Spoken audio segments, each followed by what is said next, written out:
안녕하십니까. 자동차 칼럼니스트 이동입니다. 네, 안녕하세요. 자동차 평론가 류청희입니다. 네, 자교방 벌써 이제 녹화 기준으로 보면은 두 번째 녹화를 저희가 하고 있고요. 그리고 이제 편수로 보면 아마도 세 번째 편이 될 것 같은데 오늘 제가 하고 싶은 이야기는 지난번에 제가 첫 번째 했었던 얘기에서 사실은 좀 연장선상에 있는 얘기이긴 합니다. 그래서 헷갈리기 쉬운 얘기이자 논란이 좀 심한 거죠. 네. 이게 뭐 일상생활에서도 그러니까 일반적으로 자동차를 타는 오너분들도 그렇고 또 업계에서도 이슈가 좀 많이 되는 얘기입니다. 그래서 이 배경에 보시고 있는 것처럼 무사고 도대체 이게 기준이 뭔가 하는 거죠. 그건 뭐 업체라든가 그런 쪽에서도 그렇고 소비자 입장에서도 상당히 민감하게 받아들일 수 있는 그런 주제라고 생각이 드는데요. 그렇죠. 이게 특히 이제 중고차 같은 경우에 무사고라고 하면은 무사고차에 대한 기준 자체가 뭐냐가 이슈가 되잖아요. 네. 그래서 우선은 첫 번째 제가 얘기하고 싶었던 거는 사고차라는 게 어떤 거냐는 거죠. 기본적으로 사고차는 뭐라고 생각을 하십니까? 팔고차가 아닌 게 사고차. 아, 네, 네. 일반적인 인식으로 보면 사고차라고 하면은 일단 차가 들이받쳐갖고 네. 어디가 깨지고 박살이 난 거라고 하는 거를 사고차라고 얘기를 하잖아요. 네. 근데 이게 그러니까 일반적으로 생각하는 거하고 우리가 마음속으로 생각하는 심리적 기준이라는 게 따로 있어요. 그렇죠. 우리나라 사람들 같은 경우는 특히 뭐 저도 그렇긴 하고 많은 사람들이 그렇긴 합니다만 이 심리적 기준으로 뭐를 보냐면 차에 도장이 들어가면 네. 페인트 칠을 하게 되면 사고차다. 라는 얘기를 사실은 많이 하거든요. 그렇죠. 무칠 무빵 아주 중요하게 생각합니다. 네, 그래서 그렇죠. 그 무칠 무빵이라는 거가 진짜 핵심처럼 얘기를 하는데, 근데 이게 그러니까 심리적인 기준으로서 무칠 무빵이라는 거를 강조하고는 있지만, 뭐 어느 모 사이트에서 무슨인 거 무칠 무빵임을 강조 뭐 이런 말투가 유행을 했잖아요. 네. 근데 그거는 그렇다 치는데 실제로 이게 국내에서의 기준은 어떠냐는 거가 핵심이거든요. 그러면은 법 기준으로 자동차 사고는 뭐냐는 거죠. 국내 법 기준으로는 첫 번째가 자동차 보험의 기준이 될 수가 있어요. 네. 그래서 자동차 보험법상 보험금, 그러니까 이게 물적이 됐건 인적 손해가 됐건 그런 사고를 발생을 해서, 그러니까 사고가 발생을 하고 보험금을 지급을 했느냐 안 했느냐, 이 차에 대한 가입되어 있는 보험이 네. 그거에 의해서 사고가 났다 안 났다 사고의 유무를 판단할 수가 있고요. 그다음에 또 하나는 중고차 평가 기준에서도 사실은 이 얘기를 합니다. 네. 그래서 중고차는 중고차 자동차 관리법에 있는 내용을 기반으로 해서 그 중고 자동차 성능 상태 점검 기록부를 기준으로 하고 거기에서 체크리스트에서 확인하는 거 갖고서 얘기를 하죠. 요거는 좀 뒤에 가서 좀 자세하게 한번 얘기를 하고요. 네. 근데 이제 중요한 거는 우리가 지난번에 할 때 얘기했었던 거에서는 이 세 번째 거, 그러니까 신차 출고 시 사고는 사고일까 아닐까 하는 게 사실은 좀 이슈가 됐었습니다. 네. 그래서 그 뭐 이렇게 차를 받았을 때 이게 되느냐 안 되느냐 그런 얘기잖아요. 네. 그래서 뭐 PDI 센터에서 난 사고라든가 아니면 뭐 선박에서 수입차 같은 경우에 하역 중에 일어난 사고라든가 이제 그런 부분에 대한 것들이 좀 논란의 여지가 있다. 그렇죠. 그런 네. 얘기를 했었죠. 그래서 이게 뭐 배가 뭐 예를 들어 수입차 같은 경우는 배에 실려서 오니까 대부분의 네. 경우에 대부분이 아니라 전체가 다 배에 실려서 오죠. 배에 실려서 오는데 그 배가 저반 중에 사고가 났고 네. 그래서 그 사고가 났는데 그 차에 실려 있었던 차들이 아니 그 배에 실려 있던 차들이 사고가 났으니까 어딘가가 망가졌을 테고 네. 그 망가진 차를 PDI에서 수리를 해서 출고를 한 거는 이게 사고차냐 아니냐의 이슈가 되는 거죠. 이슈가 될 수 있죠. 네, 그래서 지금도 그런 얘기가 나오는 게 왜 그러냐면 한 2년 됐죠 그게 그 저 군산항에서 사고 났었던 네. 거가 2018년이었던가 뭐 예. 기억상으로 그렇습니다. 17년 말인가 아마 사고가 나고 예, 그리고 그렇죠. 예. 그 차들이 뭐 18년 초에 출고가 돼서 그러니까 얼마 전에 온라인에 올라왔던 내용이 그거잖아요. 네. 네. 그랬는데 그 18년 초에 차를 뽑아서 타던 차를 이제 중고차로 팔려고 하다 보니까 본인이 새 차를 받아서 타는 동안에 사고가 없었는데 문의 교환 흔적이 있다. 네. 그래서 중고차가 가격이 떨어졌다. 이거는 뭐냐라는 식으로 돼서 이슈가 됐던 거거든요. 네. 그래서 이게 사고냐 아니냐라는 거를 보게 되면 우선은 지난번에 한번 얘기를 했습니다만 이 출고차 점검이라는 거 PDI라는 거를 이해를 좀 할 필요가 있습니다. 이게 이제 사진으로 보시는 것처럼 이제 PDI 센터의 사진이고요. 네. 요거는 아마도 세아트 같죠, 차들이? 그렇습니다. 네, 세아트고 이게는 그 어딘가 나라에 세아트 차를 출고하는 PDI 센터이고 네. 그러면 이것도 마찬가지로 세아트가 수입된 나라에서 차를 고객한테 인도하기 전에 받은 차를 이제 수리를 하는 과정, 수리라기보다는 점검을 하는 과정인 거죠. 검수하는 과정이죠. 네. 인스펙션이니까 이제 검수죠. 네, 네. 그래서 이게 검수를 하게 되는 거는 어쨌든 국산차 수입차가 다 동일합니다. 네. 그렇죠? 그리고 공장에서 출하한 상태가 완벽할 수 있지만 완벽하지 않기 때문에 퀄리티 컨트롤이라는 거를 거치고 네. 거기에서 기능이라든가 그다음에 도장면 상태라든가 그리고 뭐 방수가 얼마나 되는지라는 수밀도 검사라든가 네. 그다음에 이제 실제로 도로를 달리면서 주행 테스트라든가 기능 평가를 하게 되죠. 그래서 이게 이런 것들을 하게 되면 여기에서 문제가 발생되면은 사실은 수리를 합니다. 네, 네. 그리고 수리를 한 다음에 출고를 하죠. 네. 이제 많은 분들이 여기에서 좀 의문을 가지시는 게 불법이 아니냐라고 생각을 하는 거예요. 근데 이거는 불법은 아닙니다. 왜? 차가 만들어지는 과정에서 문제가 발생한 거를 공장을 나가기 전에 수리를 한다는 고쳐서 내보낸다는 거는 사실은 공장에서의 조립 과정의 일부라고 생각을 하는 거죠. 그렇죠. 출고장까지를 이제 공장에 포함된 걸로 보는 거죠. 그렇죠. 그래서 이게 물론 그거는 있습니다. 이렇게 해서 만약 그 일반적인 경우에 그러니까 작은 수리를 했다는 경우에는 뭐 내장재를 교환을 했다라거나 그런 것들 같은 경우는 사실은 고객한테 통보해야 될 의무는 있어요. 네, 네. 이렇게 해서 수리 자체 내용을 고객한테 고지하도록 되어 있는 거는 맞습니다. 그런데 이게 고지하는 거에서 이제 거기에서부터 좀 문제가 좀 있는 거죠. 네. 그래서 이걸 보시면 자동차 관리법 8조 2에 자동차 제작 판매자 등의 고지 의무라는 게 있어요. 그래서 이게 1항 같은 경우는 뭐 자동차 제작 이거 같은 경우는 이제 반품 얘기니까 이거는 네. 얼마 전에 시행이 됐던 그 레몬법 관련해서 네, 네. 그렇죠. 레몬법 관련해서 뭐 중요 문제에서 2번 이상 문제가 생긴다거나 그다음에 뭐 일반 사항에서 3번 이상 문제가 생겼을 때 네. 그때 이제 무조건 교환을 해주도록 하게 돼 있는. 그렇죠. 그래서 그거에서 교환을 받았을 때 반품을 받아서 말소등록차를 팔 때는 이게 그렇게 반품됐던 차라는 거를 알려야 된다는 내용이 여기에 포함된 거고요. 그다음에 여기 두 번째 지금 빨간색으로 표시된 게 사실은 이 내용의 핵심입니다. PDI 센터에서 검사하고 수리를 검수 과정에서 발생한 문제에 대해서 수리를 했을 때 알려야 된다는 거죠. 그러니까 보면 제작자가 있고 판매자가 있죠. 네. 그러면 제작자는 어디 있죠? 자동차 제조한 회사죠. 그러면은 대부분의 경우 우리나라에서는 국산차가 되겠죠. 그렇죠. 예, 그러니까 뭐 브랜드에 상관없이 국내에서 공장을 갖고 공장에서 생산해서 출고를 하는 사람들이 되는 거고요. 판매자 같은 경우는 수입사가 됩니다. 대부분. 네, 그렇죠. 대부분에 네. 그렇게 되죠. 근데 뭐 예를 들어 르노 삼성의 QM3 캡처 같은 경우는 걔는 이제 수입차니까 네. 걔는 수입을 해서 국내에서 PDI를 해서 출고하는 거는 그 과정은 어떻게 보면 수입차랑 똑같아지는 거죠. 그건 뭐 쉐보레도 마찬가지고요. 네. 로미차도 마찬가지고.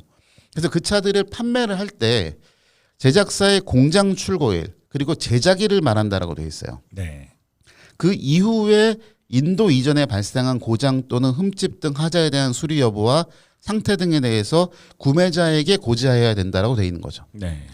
그럼 이게 이 얘기를 따져보면 뭐냐면 공장에서 출고가 되고 난 다음에 그다음에 고객한테 인도되기 전까지의 중간에 어떤 문제가 있을 때 그래서 그거를 수리를 하거나 흠집 등을 해서 수리한 결과로가 어떻게 됐다. 수리 내역이 어떻게 문제가 뭐였고 수리를 어떻게 했고 그다음에 그 결과로서 어떻게 됐다.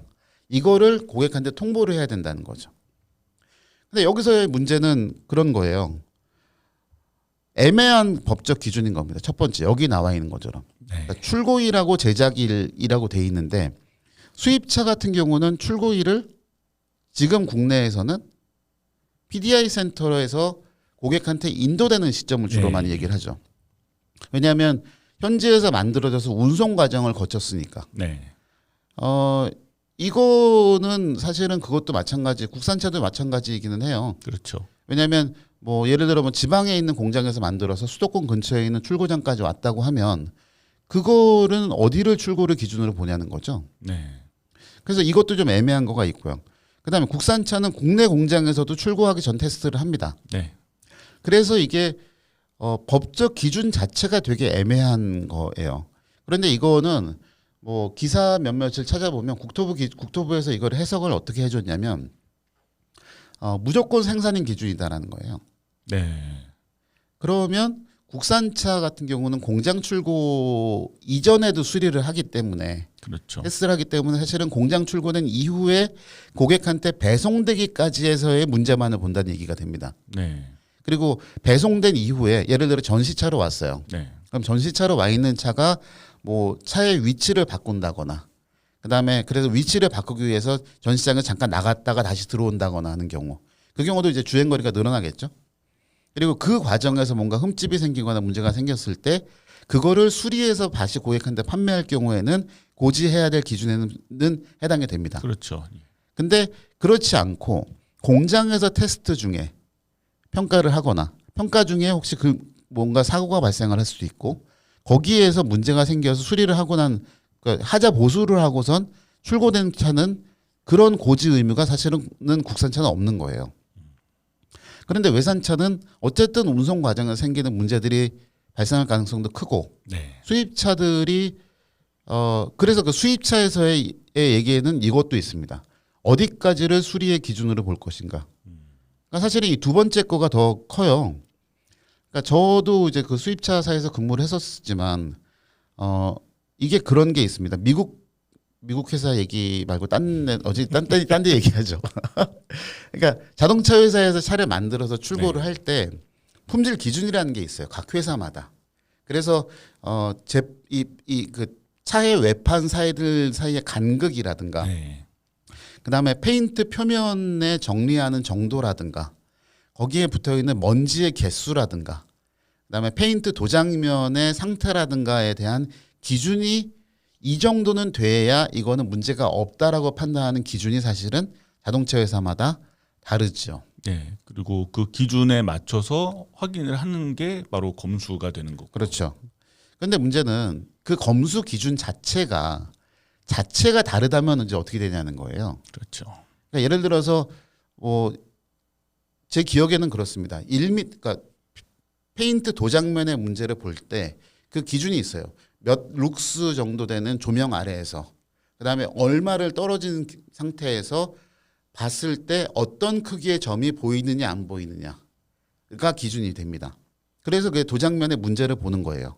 근데 예를 들어서 본사의 기준은 네. 도장면의 문제가 점이 2개 이하, 눈으로 보이는 문제가 0.1mm 이하인 경우는 아무 문제가 없다라고 말할 수가 있어요. 네. 그건 본사 기준인 거죠. 네. 근데 우리나라에서의 기준은 그것도 흠집인 거예요. 그렇죠. 그거는 이제 업체의 기준과 소비자의 어떤 심리적 기준 그렇죠. 그런 것들이 차이가 있기 때문에 생기는 네. 거죠. 그래서 이게 앞에서 얘기했었던 것처럼 사고차냐 무사고차냐의 기준도 마찬가지로 네. 도장이 들어간 거를 무사고로 볼 수도 있지만 심리적으로는 도장에 들어가면 사고로 보니까 네. 그러니까 그거에서 차이가 생기는 겁니다. 그래서 국내 소비자의 요구 수준에 맞춘 상품화 과정이 사실은 PDI에는 반드시 있어요. 네. 그러니까 본사에서 제작할 때의 퀄리티 컨트롤에서 지나온 스탠다드는 맞췄는데 그 차가 도착해서 이게 하자가 아니라 제대로 만들어서 왔는데 그 기준 자체가 낮은 거죠. 네. 그러면 국내에서는 이거는 하자로 보고 보수를 합니다. 도색을 새로 하는 거죠. 그거는 공장 출고 수준으로 맞춰서 PDI 센터에서 도색을 새로 하는 거예요. 네. 이게 사고차냐는 거죠, 제 얘기는. 이건 되게 미묘합니다. 네. 미묘한 기준이 돼요. 그다음에 여기에서 나오는 그 무사고의 기준이 그래서 사실은 핵심이 되는 거죠. 네. 물론 외판을 그러니까 예를 들어 펜더라든가 도어라든가 트렁크라든가 후드 같이 이렇게 떨어지는 부품들 있잖아요. 네. 이거를 떼어내고 교환을 했다고 그러면 사실은 이거는 수리를 했다는 거를 반드시 고지해야 될 의무가 있다고 저는 생각을 해요. 그렇죠. 이거는 왜냐하면 이게 판이 교체가 되면 나중에 중고차로 판매를 하거나 할 때 중고차 매입하는 입장에서 보면 이거는 교환했으니까 사고차거든요. 그렇죠. 감가의 이유가 되는 그렇죠. 감가 이유가 되니까. 그런데 도색을 한 경우에는 예를 들어 지금처럼 흠집이 몇 개 있어서 본사에서는 멀쩡하다고 왔는데 국내 소비자 기준에는 이게 받아들이지 않으니 도색을 했다고 치면 네. 이것도 고객한테 고지를 해야 되느냐 말아야 되느냐의 문제가 생기는 거예요. 또 고지를 했을 경우에 고객들 같은 경우는 이제 인수 거부를 할 가능성이 있죠. 그렇죠. 네. 물론 이제 임시 번호판으로 등록하기 전에 차가 도착을 하고 그 상태에서 검수를 해서 문제가 생겨서 차를 다시 뭐 PDI 센터로 돌려보낸다거나 인수 거부를 하는 경우는 크게 문제가 되지 않습니다. 어차피 그 차는 어딘가에서 다시 뭐 할인을 해서 팔든 다시 팔 수 있으니까요. 네. 그런데 문제는 이제 이 고지 자체를 안 했을 경우가 문제인 거잖아요. 고지를 안 하거나 고지를 제대로 하지 않는 경우가 그렇죠. 생길 수 있는 거죠. 그래서 이게 이 고지를 어떤 식으로 하냐면 이런 식으로 지금 얘기가 나와 있는 그 하자 수리 내용 고지서라는 게 있습니다. 그래서 하자 수리 내용 고지서라는 게 있어서 여기에서 보면 PDI 센터에서 딜러한테 직접적으로 통보를 해요. 왜 네. 여기서 임포터가 아니라 딜러냐면 고객한테 실제로 차를 판매한 회사는 소매를 하는 딜러기 때문에 그런 거죠. 그렇죠. 딜러사에서 고객한테 판매를 하기 때문에 여기에다가 통보를 하고 딜러에서 소비자한테 이러이러한 하자에 대한 수리를 했고 그거에 대한 결과가 이렇다라는 거를 고지를 하고 거기에서 확인을 받게 돼 있죠. 네. 그래서 그 확인을 한 다음에 이게 국산차도 마찬가지로 출고 점검 등으로 주행거리가 많을 경우에는 사유를 당연히 고객한테 통보를 합니다. 그래서 이게 내용은 뭐냐면 이 공장 출고 점검 과정에서 수리를 하거나 도장이라든가 차체 간격 조절한 것들을 고지할 의무가 있냐는 거예요. 여기에서 사실은 되게 큰 그 갭이 생겨요. 소비자들 입장에서는 당연히 고지를 받아야 된다고 생각을 하고 네. 그런 차라면 나는 안 받겠다라고 얘기를 했었을 거고. 그런데 현실적으로 보게 되면 그렇게 상품성을 높이기 위해서 수리를 한 차들까지도 인수 거부를 하는 상황이 되게 되면 이거는 판매 자체가 너무 어려워지는 상황이 되기 때문에 어디까지를 그걸 고지의 의무로 볼 거냐 또 사실은 이슈가 됩니다. 네. 물론 중대한 사고가 중대한 교환이라든가 그러니까 예를 들어 아까 말씀드린 대로 이제 중고차로 나중에 이 차를 팔 때 감가의 이유가 되는 고장과 수리에 대해서는 감가의 이유가 되는 수리 내역에 대해서는 반드시 고지를 해야 된다고 저도 생각을 해요. 네. 이거는 재산상으로 직접적으로 피해를 주는 내용이거든요. 그렇죠. 그래서 그게 저는 핵심이라고는 생각을 합니다. 어머나. 예. 그래서 그것만 잘 돼도 어떻게 보면은 확실하게 잘 될 수 있다고 생각을 하거든요. 어떻게 생각하십니까? 그건? 예, 저도 같은 생각이고요. 그런 부분들이 사실 법이라는 게 모든 거를 다 그 정리를 해서 그 부분들을 각각의 항목들에 대해서 일일이 다 짚고 넘어갈 수가 없기 때문에 어느 정도 뭉뚱그려서 표현하는 그런 부분들이 있을 수밖에 없는 거는 사실이지만은 사실은 여기서는 소비자와 그리고 또 업체 사이에 어떤 신뢰를 위해서라도 예. 조금 더 구체적인 것들이 좀 정해져야 될 필요는 있다라고 생각을 합니다. 그리고 이거는 뭐 수입차에 대한 변명이라기보다는 현실적인 내용을 말씀드리자면 금방 말씀드린 거랑 똑같아요. 국산차도 공장이 있기 때문에 사실은 생산 공장이 있기 때문에 생산 공장 안에서 수리를 해서 나오는 거는 고지를 하는 경우도 있고 하지 않는 경우도 있습니다. 근데 이게 대체로 일반적인 논증은 그래요. 그러니까 예를 들어 문짝을 교환을 했다거나 네. 혹은 뭐 그러니까 예를 들어 큰 사고가 나서 문짝을 교환을 했다거나 뭐 철판을 교환을 했다거나 하게 되면 그거는 고객한테 나가면 안 되는 차예요. 정확하게 말하면. 아니면 고객한테 이러이러한 상태로 했는데 할인을 해서 얼마를 받고 팔던가. 네. 근데 실제로 수입차 회사에서는 그렇게 합니다. 왜냐하면 그 차들은 어떤 식으로 가냐면 내부용으로 쓰거나 네. 그러니까 직원들이 타는 용도로 쓰거나 혹은 시승차로 쓰거나 네. 그래서 싼 값으로 고객한테 직접 다이렉트로 판매를 하지 않고 대체로 내부 안에서 그거를 소화를 시키죠. 웬만한 차들은. 그리고 문제가 있으면 통지를 반드시 하게 돼 있고요. 네. 그래서 이 부분 같은 경우는 확실하게 조금 좀 챙겨보실 필요가 있을 것 같아요. 그러니까 이거는 소비자 입장에서 두 가지 관점이 필요한 게 법 규정을 조금 더 다듬어서 네. 명확하게 기준을 세울 필요가 있는 거고요. 첫 번째가.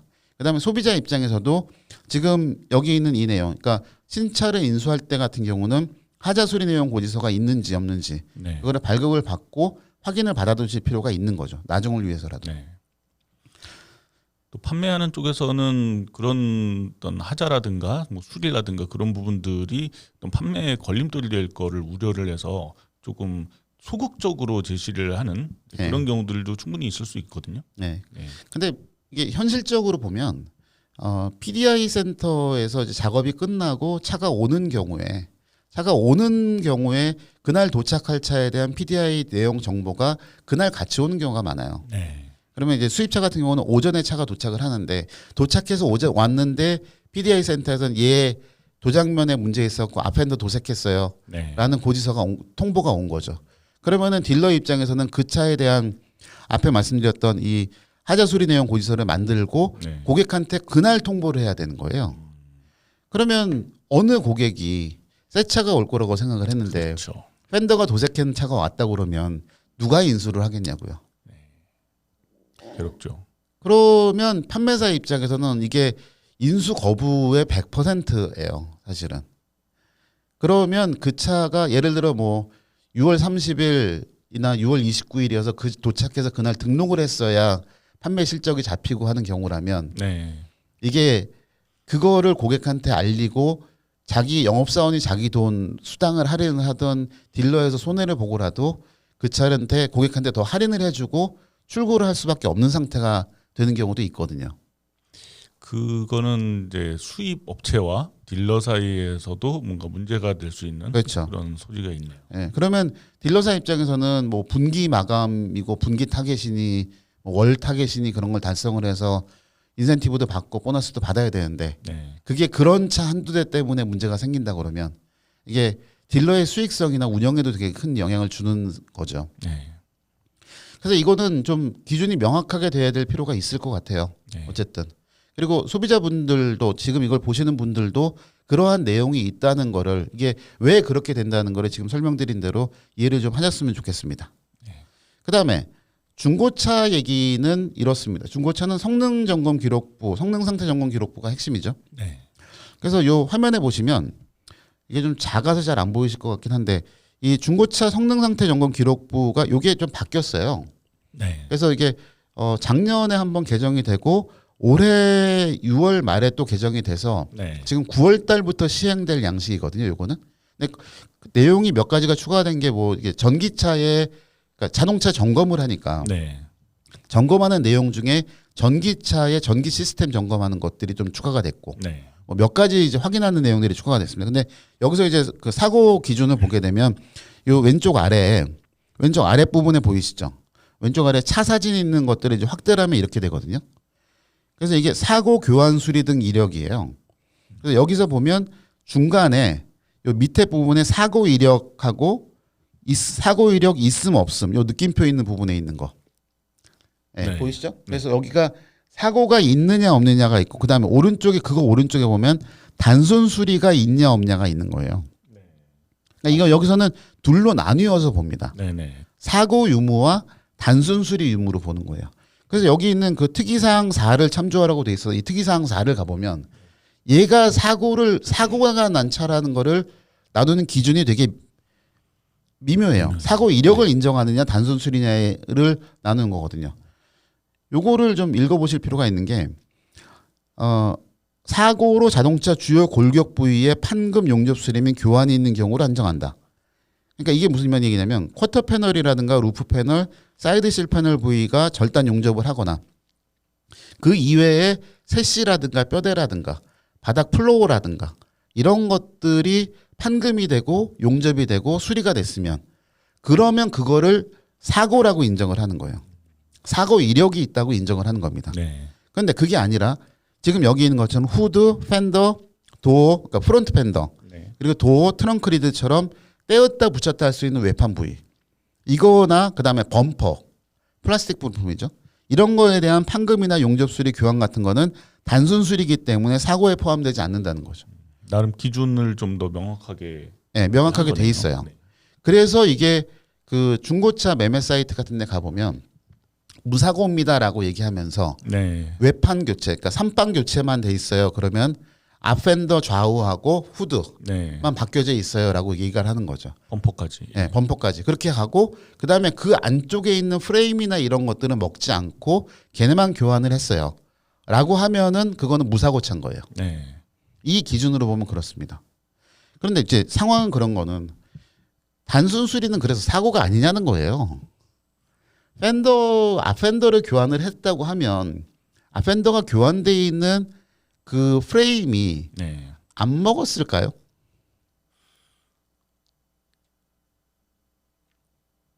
케바케죠. 예. 그러니까요.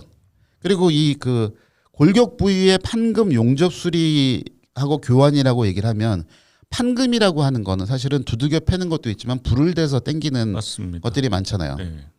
이게 그냥 구부러져 있는 것들이 폈다고 생각을 해보면 그런 거 살짝 교정만 했다 그러면 이거는 티 안 나거든요. 네. 그거는 어쨌든 프레임의 충격은 간 거예요. 네. 그게 무사고냐는 거죠. 저는 이게 제일 좀 웃기는 얘기라고 생각을 해요. 단순 수리는 그래서 진짜 사고가 아니냐는 거죠. 그 다음에 단순 수리한 차는 그래서 멀쩡하냐고요. 좀 기가 막힌 얘기라고 저는 봅니다. 그러니까 후드가 교체가 됐다고 하면, 그러니까 후드 트렁크 리드, 뭐 해치백 차에서 트렁크 리드가 교체가 됐다고 하면은 뒷범퍼하고 거기를 교체를 하고, 물론 이제 그 경우는 이제 범퍼 레일하고, 그다음에 범퍼 레일 안쪽에 있는 프레임으로 충격이 갔을 가능성이 거기에는 충격이 안 됐는데 뒤에 후드만 교환을 했다? 이게 말이 되나요? 그것도 사실 케바케긴 하죠. 네. 예. 네. 그럴 수도 있지만 아닐 수도 있다. 거꾸로 얘기하면 또 아닐 수도 있지만 그럴 수도 있다. 가능성은 얼마든지 있는 겁니다. 네. 그러니까 그래서 이게 차를 수리를 한 거가 이렇게 그러니까 이렇게 떨어지는 볼트로 결합이 된 부품이라고 해서 네. 충격 흡수를 하지 않는 것도 아니고 걔네가 어떤 세시 강성에는 물론 크게 영향을 미치지 않지만 네. 영향을 주는 거는 확실한데 걔네를 교환한 거가 과연 차가 멀쩡하냐라고 얘기를 할 필요가 있다는 거죠. 이건 누구의 관점이냐는 거예요, 도대체. 물론 아까 뭐 제가 말씀드린 것처럼 이렇게 페인트 칠한 거 묻방 묻힐이 무사고다라고 하는 것도 어떻게 보면 좀 한쪽 극단에 있는 것 같지만 네. 외판을 교체를 했는데 펜더라든가 도어라든가 트렁크 리드 같은 것들을 교체를 했는데 그것도 단순 수리로서 사고에 포함되지 않는다. 무사고라고는 안 했어요. 이 얘기 아니에요, 결국은. 그렇죠. 그러니까 그래서 이게 누구의 인식의 문제냐는 거예요. 이건 법을 만든 사람들의 문제인지 이거를 이렇게 기준을 이렇게 만들면서 누구 편을 들어준 법이냐는 거예요. 저는 이게. 그렇죠. 항상 법과 관련돼서는 그 관점의 문제가 항상 논란이 되죠. 네.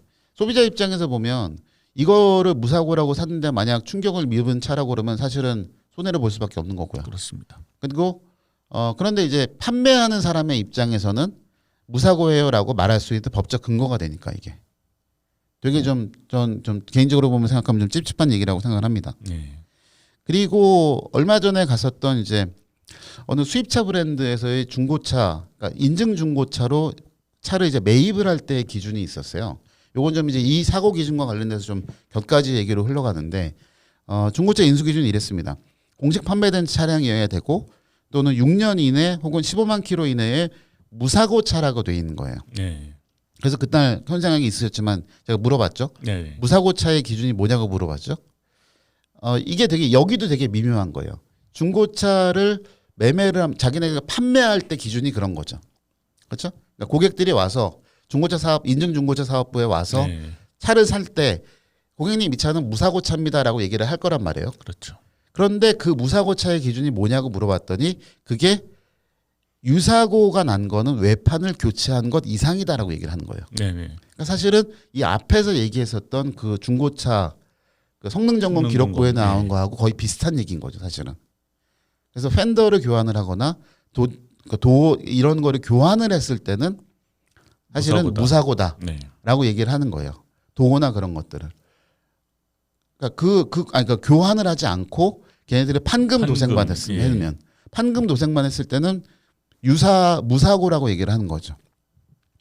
그리고 판금도색 같은 경우도 공식센터에서 그러니까 차가 여기가 사고가 났다는 게 확인이 됐는데 그 차가 공식 서비스 센터에서 판금도색을 했다고 하면 그 경우는 무사고로 인정을 한다는 거예요. 왜냐하면 자기네 회사의 정비 기준에 맞춰서 그러니까 수리하는 스탠다드에 맞춰서 얘를 수리를 했기 때문에 이 차는 무사고 차다라고 인정을 해주겠다는 거예요.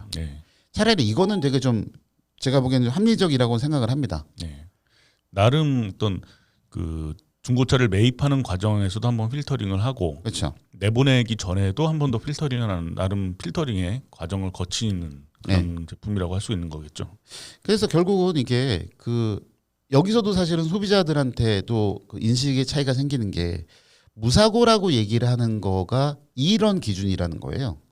이거는 명확하게 좀 알고 계셔야 될 필요가 있습니다. 사실은. 그래서 이게 뭐 도색이 들어갔으니까 사고차네 뭐네 그런 게 아니라 여기에 이 회사에서 이야기하는 무사고의 기준이 이렇다라는 거죠. 이거는 그래서 그리고 앞에서 설명해드렸던 것처럼 그 성능점검 기록부에서 했었던 평가했던 것처럼 사고 이력이 있다 없다를 따지는 거에서의 기준과 사실은 비슷한 기준인 거죠. 근데 재밌는 거는 이건 이제 수입차 브랜드에서 얘기였었고요. 어떤 중고차 사이트에서의 무사고 기준이 좀 골 때려요 이게. 어떤 첫 번째가 매입할 때하고 판매할 때의 기준이 다릅니다. 이거 되게 골 때렸어요. 그러니까 이거는 제가 이제 요거는 그러니까 여기 있는 것처럼 이제 그러니까 그쪽에 매입을 할 때는 판금이건 교환이건 도색이건 그런 것까지도 다 체크를 해서 감가를 하는 거예요. 근데 판매할 때는 단순 도색이라든가 앞에서 보셨던 것처럼 그 중고 성능 기록부에 있는 것처럼 그 도색이라든가 그러니까 이게 교환이 아니면 그리고 팬더 교환한 것들도 무사고고 그렇게 해가지고 판매를 한다는 거죠. 그러면 싸게 사고 비싸게 파는 얘기가 되잖아요. 그렇죠.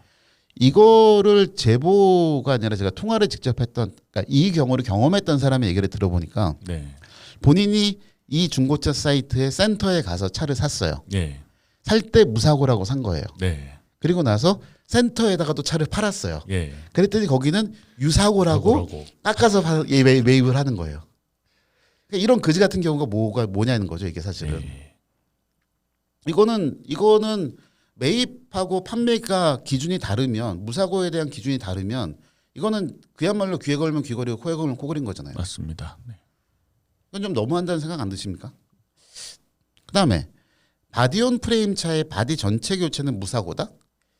이게 무슨 얘기였냐면 야 이거 재밌네요. 이게 되게 골 때리는 이것도 그 같이 제보해준 그분의 얘기였는데 뉴코란도가 있었잖아요. 쌍용 뉴코란도.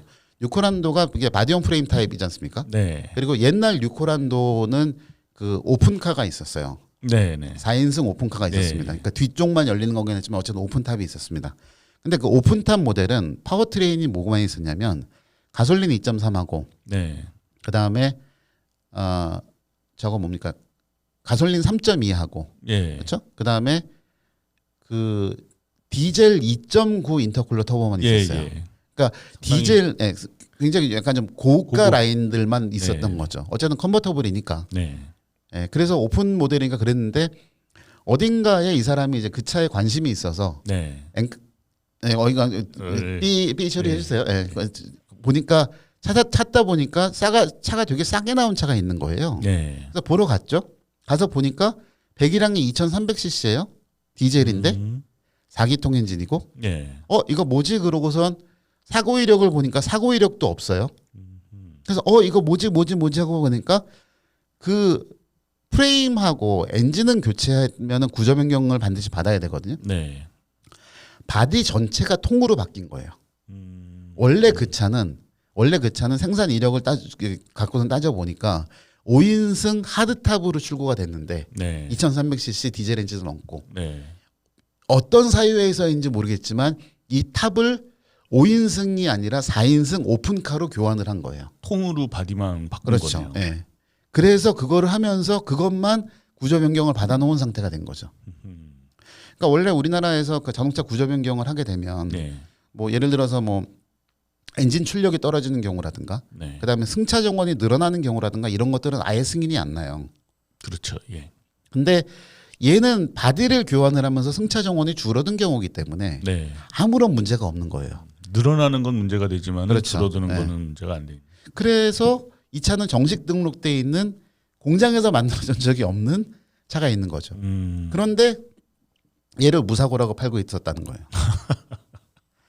사실은 그 탑을 물론 무사고일 수도 있겠죠. 네. 그냥 그 차주가 진짜 오픈탑이 타고 싶어서 어떤 마인드를 갖고 계신 분인지 모르겠습니다만 하드탑을 타다가 오픈탑이 타고 싶어서 그거 2천만 원 넘게 들어갈 텐데 네. 그거를 오픈탑으로 바꿔서 타고 계셨던 분이 계셨을 수도 있겠죠. 네. 큰 뜻을 품고 네. 새로운 차를 만들어 보겠다. 네. 네.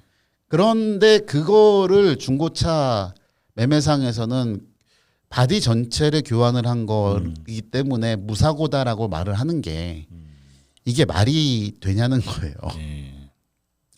그러니까 사실은 결론적으로 보면 이게 계속 그 말이 나오는 거지만 무사고라는 단어 자체에서의 인식 차이가 너무 큰 거예요. 네. 그게 답답한 게 답답합니다, 사실은. 그래서 이제 좀 시간이 좀 흘렀으니까 좀 결론을 좀 내려보면요. 하고 싶은 얘기는 사실은 이겁니다. 첫 번째, 무사고에 대해서 법적인 기준을 정확하게 좀 내려달라는 거죠. 네. 이게 아까 말씀드렸던 그 신차 출고와 관련돼서 사고가 있느냐 없느냐 신차냐 아니냐에 대한 얘기를 하는 거에서부터 시작이 되고요. 네. 또 중고차도 매입 매출에 대한 기준이 이렇게 식으로 달라지면 그러면 결국 피해는 소비자가 보고 이득은 업체가 당하는 거가 되거든요. 네. 그러니까 그런 것들에서 기준이 정확하게 필요하고요. 예, 그래서 그다음에 그거에서 무사고에 대한 기준이 정확하게 만들어지고 나면 그다음에 두 번째는 운송 과정이 긴 그러니까 생산에서부터 고객한테 인도하는 과정이 긴 수입차에 대해서는 어디까지를 수리한 거를 고기를 해야 되는지에 대해서도 사실은 기준이 필요합니다. 네. 그러니까 아까 말씀드린 것처럼 단순 도색 정도라든가 광택 정도라든가 하는 수준에서 그런 상품 개선, 상품성 개선을 위한 작업 정도라면 네. 아니면 차라리 지금 여기서 얘기했던 것처럼 이 중고차에서의 유사고 기준, 유사고냐 무사고냐의 기준을 따지는 것을 똑같이 적용을 할 수 있게 해주든가 법 개정을 해서 그래서 기준을 명확하게 맞춰갖고 네. 이거는 무사고다, 이거는 유사고다라고 얘기를 할 수 있어야 네. 사실은 그게 기준이 멀쩡하게 생길 거 아니냐는 거예요. 그러니까 중고차에서 따지는 기준 다르고 신차에서 출고할 때 기준 다르고 하면 이거는 헷갈리는 거거든요. 그렇죠? 그래서 이게 그리고 이제 소비자분들의 관점에서 보게 되면 이제 차를 인도받을 때 결국은 꼼꼼하게 확인하는 게 필요하고 네. 그리고 서류도 잘 챙겨두시는 게 필요합니다. 네. 다만 이제 여기에서 말씀드릴 수 있는 거는 물론 PDI 센터에서 확인을 하는데 문제가 다 잡히지는 않을 거예요. 네, 문제가 생깁니다. 그래서 요즘에는 뭐 이제 차를 인수해서 특히 이제 그 틴팅이라든가 그 뭐 광택 업체에서 차를 받아갖고 네. 확인을 해주는 경우들도 있다고 들었거든요. 네. 그런 경우 뭐 꼭 그거를 이용하라는 말씀은 아닌데 저는 최소한 지금 말씀드렸던 것 같은 이런 그 서류만이라도 꼼꼼하게 확인하고 챙겨두시면 네. 그러면 그게 나중에 문제가 생겼을 때 보상을 받거나 처리하는 과정에서 훨씬 더 유리할 거라고 생각을 해요. 네. 그 실제로 이제 중고차 같은 경우가 이제 무사고냐 유사고냐를 갖고선 문제가 좀 생기잖아요. 그거에서 보면 판례가 항상 기준이 자동차 성능 점검 기록부입니다. 성능 상태 점검 기록부상에 무사고라고 돼 있는 거를 판매자가 확인을 했고 인수자가 확인을 해 있는 그 서류가 있어야 이게 무사고라고 얘기를 하고 팔았기 때문에 보상을 받을 수 있다. 네. 혹은 보상의 근거가 됩니다. 그래서 판례에서도 실제로는 서류들이 중요하기 때문에 서류들을 꼬박꼬박 잘 챙기셨으면 좋겠습니다. 네. 문제는 이제 서류의 정확성, 네, 어떤 서류의 신뢰성 같은 것들도 같이 담보가 돼야 되겠죠. 그렇죠. 네.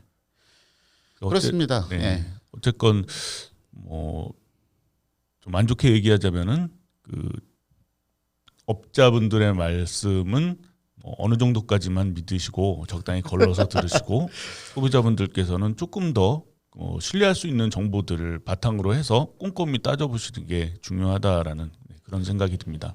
네. 그래서 되게 좀 바로 잡혔으면 좋겠어요. 계속 헷갈리는 거가 있고 내가 얘기하는 말이 나는 아라고 했는데 저쪽도 아라고 알아들어야 이게 커뮤니케이션이 되는 건데 네. 나는 아는데 저쪽은 어라고 알아들으면 그게 뭐가 되겠습니까? 그래서 요거는 기준이라든가 방법들을 정확하게 좀 정리가 됐으면 하는 바람이 있네요. 네. 그래서 오늘 제 시간은 이걸로 마치도록 하겠습니다. 궁금하신 거 있으면 댓글에도 더 달아주시고요. 그리고 아시다시피 구독과 좋아요와 알람 설정도 꼬박꼬박 부탁을 드립니다. 자교방은 앞으로도 여러분과 계속 좋은 이야기들 나눠보도록 하겠습니다. 시청해주신 여러분 고맙습니다. 고맙습니다.